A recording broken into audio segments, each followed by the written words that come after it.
बहुत मुख्तसर वक्त है और बहुत अहम और ज़रूरी बातें आप हज़रात के सामने अर्ज़ करना है और मैं चाहूँगा कि आप चीज़ों को नोट करें. ठीक है. अभी हज़रत मौलाना हुज़ैफ़ा साहब दामत बरकातुहुम बहुत ही कीमती बातों को बयान फरमा रहे थे और मैं आप हज़रात के सामने देख रहा था 10 से 12 लोग सिर्फ लिख रहे थे. कितने का मजमा है? क्लास कितने की है? 250 के मजमे में सिर्फ 10 से 12 लोग बातों को कलमबंद कर रहे थे. बाकी हजरात के जहन आइंस्टाइन की तरह होंगे, अल्लामा कश्मीरी की तरह कि सब बैठ जाता है जो सुनते हैं वो. क्या है मसला? ऐसा ही है,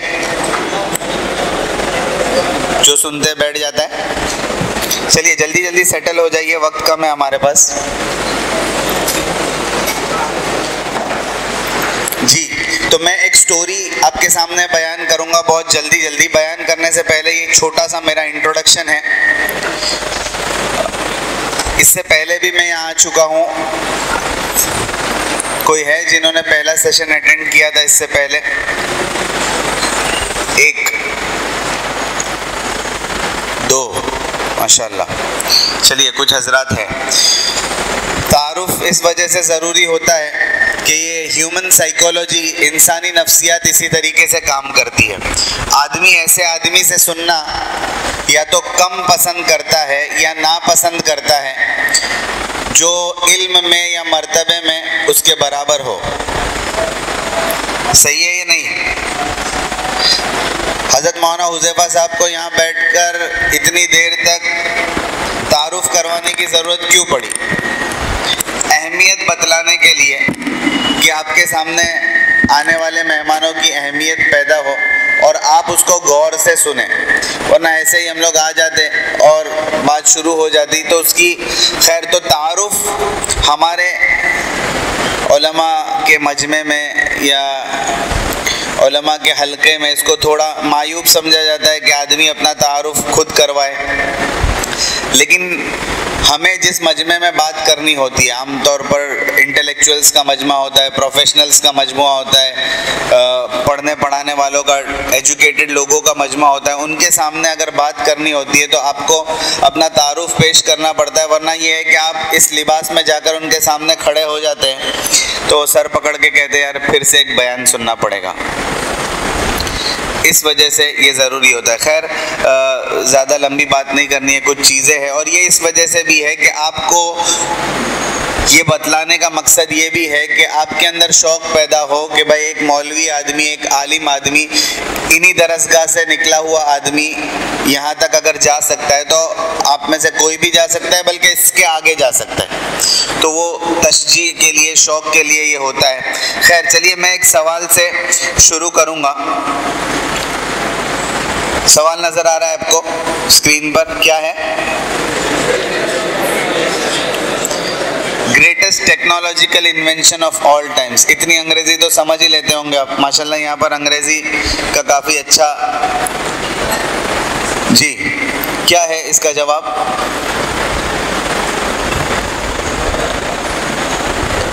greatest technological invention of all time. जी,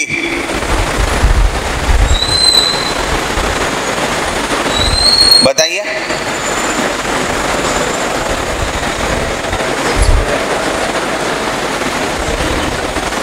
नहीं मालूम तो नहीं मालूम, ना आना भी एक इल्म है, हमने तो पढ़ा ही होगा ना. ये भी बोल सकते कि भाई नहीं मालूम है. नहीं मालूम, मैं हिंट दूँ, कोई क्लू दूँ आपको? उसके साथ आपका ताल्लुक बचपन से है और वो चीज़ तालीम से ताल्लुक रखती है और वो टेक्नोलॉजिकल इन्वेंशन भी है। एक और हिंट देता हूँ, one thing that provides springboard for launching all expressions of art, design and communication। वो एक ऐसी चीज़ है कि आपका ताल्लुक आर्ट से हो या डिज़ाइनिंग से हो या कम्युनिकेशन से हो, उसमें उसकी ज़रूरत पड़ती है।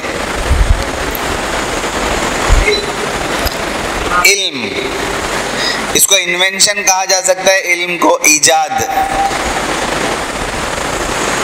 ईजाद, इन्वेंशन का मतलब है ईजाद, और किसी चीज़ को जब ईजाद कहा जाए तो उसका कोई मूजिद होगा, कोई उसका इन्वेंटर होगा।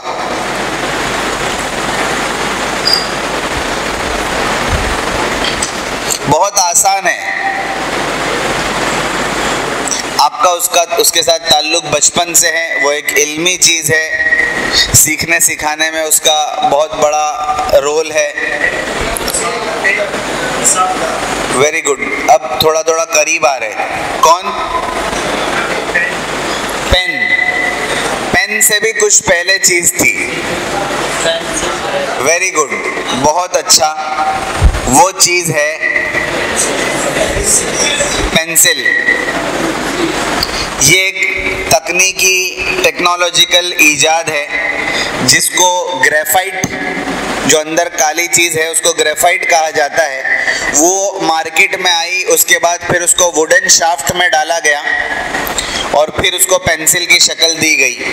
इसके बारे में आप कितनी मालूमात है आपको पेंसिल के बारे में? क्या जानते हैं आप पेंसिल के बारे में? एक चीज़ जो आपके साथ बहुत पुरानी वाबस्तगी रखती है, उसके बारे में आप कितनी मालूमात रखते हैं? क्या क्या जानते हैं आप उसके बारे में? कभी सोचा इसके बारे में, गौर फिक्र किया कि भाई ये भी कोई जानने की चीज़ है, इसको भी कुछ सीखा जा सकता है, इससे भी कुछ समझा जा सकता है? कभी आपने इसकी कोशिश की?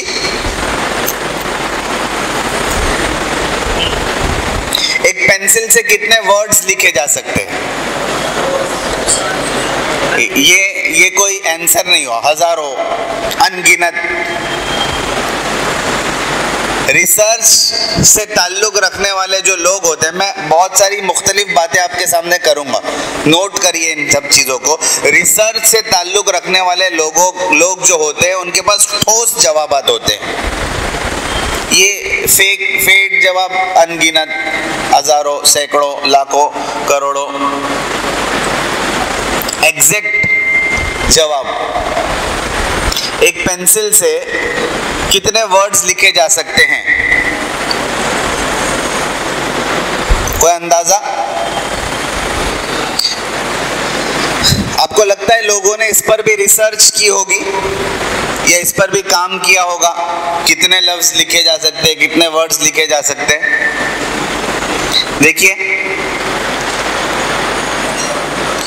45,000 वर्ड्स लिखे जाते हैं एक पेंसिल से। वक्त नहीं है इसलिए मैं ज़्यादा टाइम लिए बगैर आप जा रहा हूँ। एक पेंसिल से कितनी लंबी लाइन खींची जा सकती है? दिख रहा है आपको? 56 किलोमीटर लंबी लाइन एक पेंसिल से खींची जा सकती है। अब आप अंदाजा लगाइए कि रिसर्च करने वालों ने कैसे रिसर्च किया होगा। एक पेंसिल जिसकी एवरेज साइज की जो पेंसिल होती है, बहुत बड़ी पेंसिल नहीं, बहुत छोटी पेंसिल नहीं, वो एवरेज साइज की जो पेंसिल होती है उसको लिया, उसको एक मर्तबा शार्पन किया, उससे लाइन खींचना शुरू किया, फिर जहाँ पर वो नोक खत्म हो गई वहाँ पर फिर शार्पन किया, फिर वहाँ से लाइन खींचना शुरू किया, तो पता चला कि 56 किलोमीटर लंबी लाइन। आपका दिमाग इसकी तरफ दौड़ सकता है कि ये भी कोई रिसर्च की चीज़ है?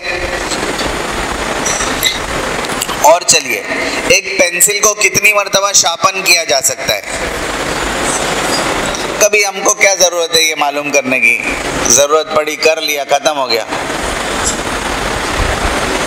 एक चीज आप गौर करिए कि कितनी अहम इल्मी चीज है, लेकिन उसके बारे में हमको कुछ मालूम नहीं है। बहुत अहम चीज, पेंसिल एक ऐसी चीज है, can delete its own errors, अपनी गलतियों को मिटा सकती है। और beat out an infinite numbers of drum solos. क्या मतलब इसका? कुछ दिनों पहले एक मार्केट में एक चीज आई थी खेलने की, ऐसे ऐसे खेलते थे उसको, क्या था वो? स्पिनर। क्यों उस स्पिनर का इजाद क्यों हुआ, कुछ पता है आपको?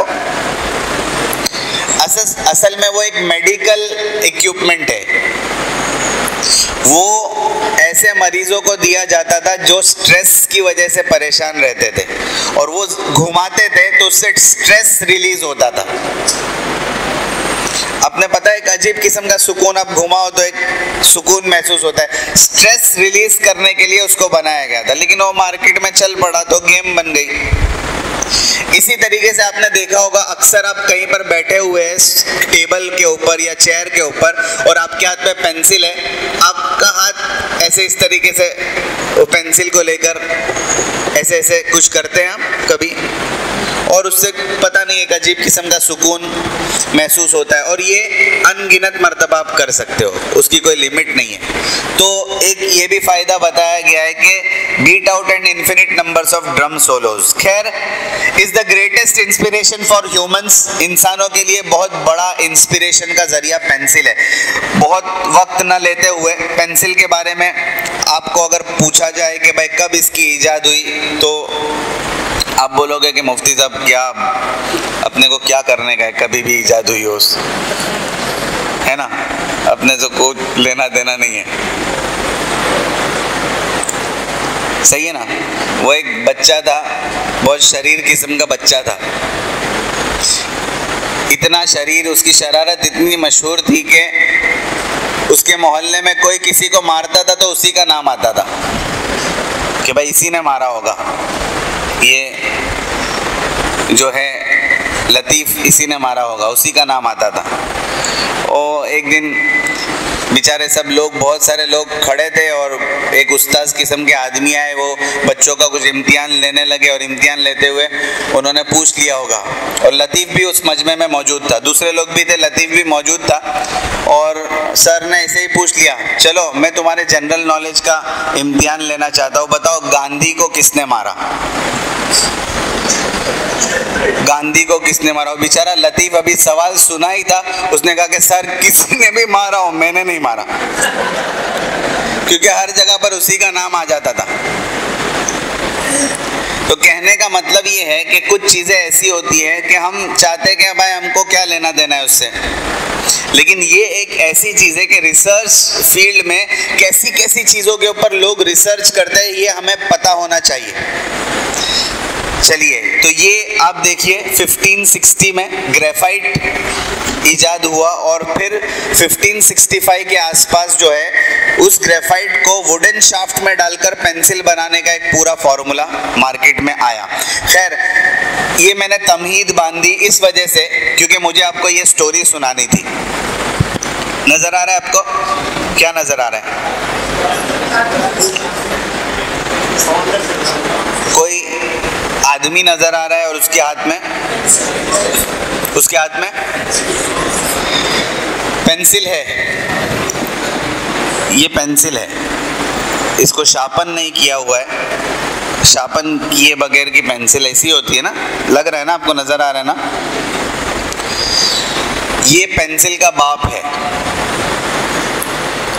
और अपनी औलाद को यानी इन पेंसिल्स को मार्केट में भेजने वाला है वो, और मार्केट में भेजने से पहले कुछ नसीहतें कर रहा है वो पेंसिल को,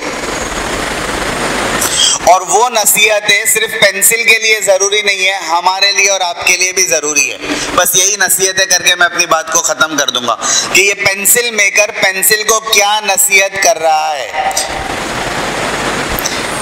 जिस तरीके से आपने देखा होगा, अभी छुट्टियां खत्म हुई, कुछ बच्चे हैं जो पहली मर्तबा ट्रेन का सफर करके आ रहे हैं, और उनके वालिद साहब या घर के बड़े उनको ट्रेन का पहली मर्तबा सफ़र करने के वक्त जो नसीहतें करते, आपको पता है ना कैसे करते, क्या करते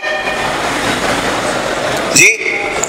संभाल कर जाना, अपने सामान की हिफाजत करना, कोई कुछ देवे तो खाना मत, अपना जो खाना है वही खाना, जिस प्लेटफॉर्म पर उतरना है उससे पहले का अलार्म रख देना, कहीं अनजान प्लेटफॉर्म पर मत उतरना।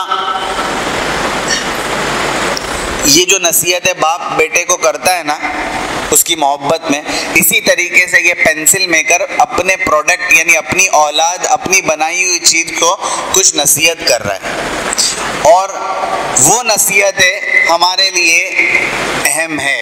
और ये नसीहतें आपको इस वजह से की जा रही है कि आपका भी मार्केट में जाने का वक्त आ रहा है, कुछ वक्त बचा है और अब आप मार्केट में जाने वाले हो। आप भी एक प्रोडक्ट हो इस जामिया के। एक अलग अंदाज से सोचिए, आप जामिया के प्रोडक्ट हो और आप अब मार्केट में जाने वाले हो, तो आपके ऊपर क्या जिम्मेदारियां हैं, आपको यहाँ पर किस चीज़ को फोकस करके अपने बकिया अय्याम को निकालना है, और फिर मार्केट में आप अपना नाम बना सके, अपने इदारे का नाम बना सके, अपने असातिज़ा का नाम बना सके, और सबसे बढ़कर एक मोहम्मदी होने का आप हक अदा कर सके मार्केट में जाने के बाद। उसके लिए ये नसीहतें बहुत ज़्यादा ज़रूरी है। ये नसीहतें इस वजह से ज़रूरी है कि आप इस इदारे का, जामिया इशाअतुल उलूम का प्रोडक्ट है और आप मार्केट में जाने वाले हैं। आपको क्या किरदार और क्या रोल अदा करना है मार्केट में जाने के बाद, ये पता होना चाहिए। ये नसीहतें इस वजह से। पहली नसीहत पेंसिल मेकर पेंसिल के लिए जो करता है वो ये है, जोर से पढ़िए प्लीज, जोर से, 250 बच्चों की आवाज नहीं आ रही है। Select a master. पहली नसीहत पेंसिल मेकर पेंसिल को करता है, select a master. You will be able to do many great things but only if you allow yourself to be held in someone's hand.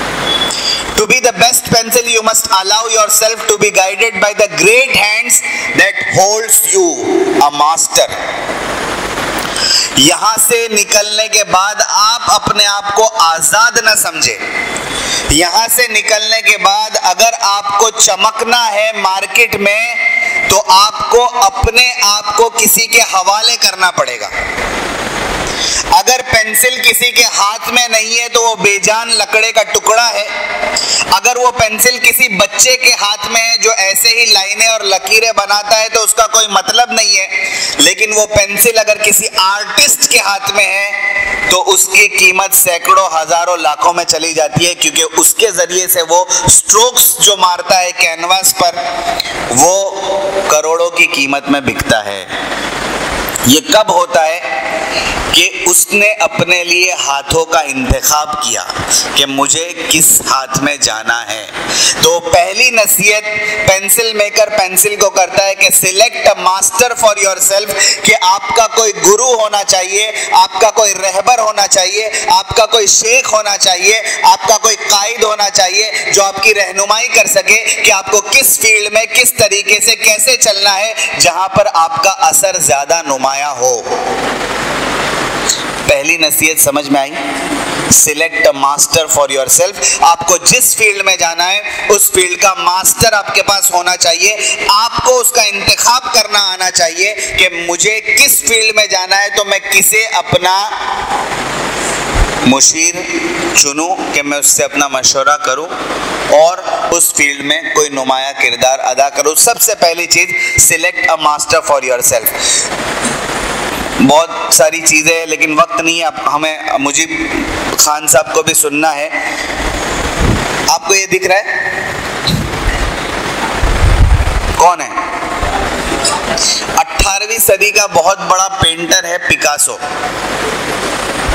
एक दिन सड़क पर से जा रहा था, एक रास्ते में औरत उसको मिली और कहने लगी, मैं आपकी बहुत बड़ी फैन हूँ और मैं आपके जैसा बनना चाहती हूँ, मुझे आप कुछ ड्रॉ कर दीजिए प्लीज। अब रास्ते पर खड़े होकर वो जिद करने लगे। वो कह रहा है कि भाई भाई रास्ते में कहीं जा रहा हूँ काम से, लेकिन वो स्त्री हट जानते हैं ना, स्त्री हट नहीं जानते? सुना कभी? 3 हट बहुत मशहूर है, बाल हट, राज हट और स्त्री हट। वो उस औरत ने जिद की। हट भी समझते हो कि नहीं समझते हो? बहुत जिद करने लगी। खैर उसकी जिद पर पिकासो ने रास्ते पर खड़े रहकर कागज के ऊपर कुछ ड्राइंग बना दी और उसको दी और कहा कि ये बहुत कीमती है। आप ड्राइंग्स देख रहे हैं, आपको देखने से समझ में नहीं आएगा कि क्या है। ये जो आर्टिस्ट है, जो फील्ड का आदमी है, उसको समझ में आएगा कि ड्राइंग में क्या है। खैर उस आदमी ने कहा कि भाई, पिकासो ने कहा कि बहुत कीमती ड्राइंग है, और ये कहकर जो है वो चला गया। उस औरत को समझ में नहीं आया कि क्या बनाया है, ये मुझे समझ में नहीं आ रहा है कागज पर, और ये कह रहा है कीमती। आखिर ये कीमती कैसे है? उसने उसकी बात को सही है कि नहीं ये जांचने के लिए एक आर्ट गैलरी में पहुंचती है, और आर्ट गैलरी में पहुंचने के बाद जो है वो उस आर्ट गैलरी वाले को कहती है कि भाई ये ड्राइंग है, मुझे फरोख्त करनी है। वो आर्ट गैलरी वाला उस फन का माहिर था, वो फौरन समझ गया कि भाई किसकी ड्राइंग है, पिकासो की है, और उसने एक बड़ी कीमत देकर उसको खरीद लिया। वो औरत चली गई और जाने के बाद वो जो पैसे मिले थे उसको इस्तेमाल कर लिया। एक वक्त गुजरने के बाद फिर से वो औरत पिकासो को रास्ते में मिली और कहा कि मुझे आपकी बात पर यकीन नहीं था, मैंने आर्ट गैलरी में जाकर इसके बारे में मालूम किया तो पता चला कि बहुत कीमती है। मैं आपके जैसा बनना चाहती हूँ कि मैं 15 मिनट में रास्ते पर खड़े होकर इतनी कीमती ड्राइंग बना सकूँ। तो पिकासो ने जो जवाब दिया वो कहा कि भाई मैं अगर इस फन का मास्टर हूँ, उसकी वजह ये है कि इस 15 मिनट की ड्राइंग बनाने में मेरे पिछले 15 सालों की मेहनत है। आप मास्टर उस वक्त बनेंगे जब आप उसके पीछे अपना कुछ लगाएंगे। अगर कुछ लगा हुआ नहीं है तो आप मास्टर नहीं बन सकते हैं। चलिए मैं जल्दी जल्दी अपनी बात को ख़त्म कर देता हूँ। बस जो 5 चीज़ें मुझे बतानी है। दूसरी चीज़ जो उसने बताई, पहली चीज़ आपने नोट की, क्या है? Select a master. क्या हो गया स्क्रीन को? छोड़ दीजिए, चलिए ऐसे ही सुन लीजिए फटाफट। दूसरी चीज़ जो उसने बताई वो ये बताई, focus more on inside. Focus more on inside, यानी पेंसिल मेकर ने पेंसिल को कहा कि तुम्हारे 2 हिस्से हैं, एक बाहर का खूबसूरत हिस्सा लकड़ का बना हुआ और एक अंदर का काला कलूटा हिस्सा। बाहर की ज़्यादा अहमियत नहीं है, अंदर की ज़्यादा अहमियत है। बाहर चाहे कितना खूबसूरत हो, कितना बदसूरत हो, उससे कोई फ़र्क नहीं पड़ता है। आपका अंदर कैसा है, आपका अंदरून कैसा है, उसकी वजह से फ़र्क पड़ता है। आपने ये सुना इससे पहले? हम लोगों ने शुरू ही 8:45 बजे किया।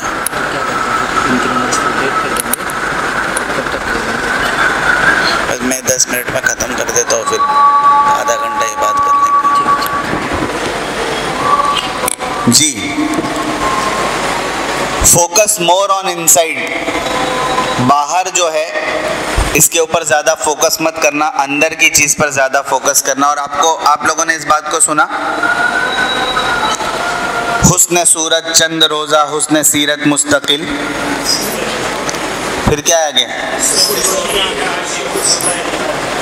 आपको अंदरून पर ज़्यादा मेहनत करनी है। ये जो इदारा है इसने आपके ज़ाहिर के ऊपर नहीं, आपके बातिन के ऊपर मेहनत की है। बाहर जाने के बाद भी आपको इस बात का एहसास होना चाहिए कि आपका बातिन कितना अच्छा है, उससे लोग आगाह हो। ये दूसरी चीज़। तीसरी चीज़ जो कही वो कही, लर्न टू मेक इम्पैक्ट। जहाँ जाओ अपना असर छोड़ सको ऐसे बनो। पेंसिल जो है आम दीवार पर भी चलती है, और आम दीवार पर अगर चलेगी तो लोगों को वो अच्छा नहीं लगेगा, क्योंकि वो उसके चलने की जगह नहीं है। जहाँ चलने की जगह है वहीं पर चलना और वहाँ पर अपना असर छोड़ना, ये बहुत ज़रूरी है। अगर चलने की जगह पर नहीं चले और जहाँ पर नहीं चलना था वहाँ चल गए तो पॉजिटिव की बजाय उसका नेगेटिव असर पड़ेगा। ठीक है, कहाँ एक आलिम की शान ये होनी चाहिए कि कहाँ पर क्या किस तरीके से कैसे बोलना है ये आपको पता होना चाहिए। नाप तोल कर आपको बोलना है, कौन सी बात कहाँ पर बोलनी है, ऑडियंस के ऊपर आपकी बात का क्या इम्पैक्ट होना चाहिए, क्या असर होना चाहिए, ये आपको पता होना चाहिए। अगर आपके पास वो क्वालिटी नहीं है तो आपसे लोग करीब होने के बजाय दूर जाएंगे। Learn to make impact, you have to always leave a mark on the surface where you are used. जहां आपका इस्तेमाल किया जा रहा है वहां पर आपका असर। आप एक मुदर्रिस है, मकतब में पढ़ा रहे हैं, तो उस मकतब के बच्चे के जहन में आपकी शबीह जो है ये छप जानी चाहिए। यानी वो बच्चा फिर मकतब से निकलकर चाहे यूनिवर्सिटी या मदरसे के किसी भी लेवल पर चले जाए, जब लफ्ज़े उस्ताद उसके सामने बोला जाए तो उसके सामने आपकी तस्वीर आनी चाहिए। ये है लर्न टू मेक इम्पैक्ट, कि आप अपना असर किस तरीके से छोड़ जाते हैं, ये आर्ट आपको आना चाहिए। और इसके बाद पेंसिल मेकर पेंसिल को कहता है, कितनी बातें हुई? पहली बात, जोर से बोलिए ना, सिलेक्ट अ मास्टर। दूसरी बात, फोकस ऑन इनसाइड। तीसरी बात, लर्न टू मेक इम्पैक्ट। चौथी बात, be prepared to face challenges. Pencil को अगर अपने अंदर निखार पैदा करना है तो क्या करना पड़ता है? अपने आप को छिलवाना पड़ता है ना। शापन किए बगैर उसकी अंदर की जो सही सलाहियत है वो बाहर नहीं आती है। हीरे को भी रगड़ा जाता है, उसको तराशा जाता है, तब जाकर ये मदरसे में आपको कुछ रगड़ा गया, लेकिन यहाँ पर आपके मुशफिक असातिज़ा मौजूद थे जो रगड़ते थे तो भी उसमें शफकत का मादा गालिब होता था। अवाम में ऐसा नहीं होगा। वहाँ जाकर जो रगड़ होगी ना उसमें शफकत नहीं होगी। यहाँ की रगड़ में शफकत थी, इस वजह से तकलीफ नहीं होती थी। वहाँ की रगड़ में शफकत नहीं होगी। इसके लिए आपको मेंटली प्रिपेयर्ड रहना पड़ेगा। उस रगड़ से थकना नहीं है, वो भी निखार पैदा करने के लिए ज़रूरी है। एक पत्थर की भी तकदीर संवर सकती है, शर्त यह है कि सलीके से तराशा जाए। वो रगड़ से तकलीफ महसूस न करना। यहाँ पर हल्की सी मश्क करवाई गई थी, बाहर आवाम थोड़ी ज़्यादा मश्क करवाएंगे, लेकिन वो भी ज़रूरी है अगर आपको अपने अंदर निखार पैदा करना है। वो रगड़ से अगर आप थक गए तो निखार कभी पैदा नहीं होगा। कोई सीधा गाड़ियों में चलने नहीं लगता है, कोई सीधा बड़े बड़े दस्तरखान पर नहीं पहुंच जाता है।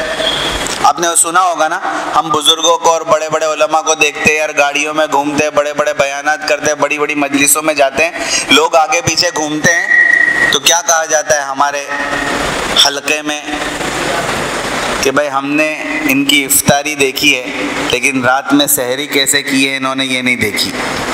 इस मकाम पर पहुंचने में उन्होंने क्या मशक्क़तें उठाई, क्या असातिज़ा की दुआएं ली, किस तरीके से खिदमतें की और किस तरीके से मेहनत करके इस मकाम पर पहुंचे, ये हमने नहीं देखा। हमने सिर्फ एंड रिजल्ट को देख लिया। तो be prepared to face challenges.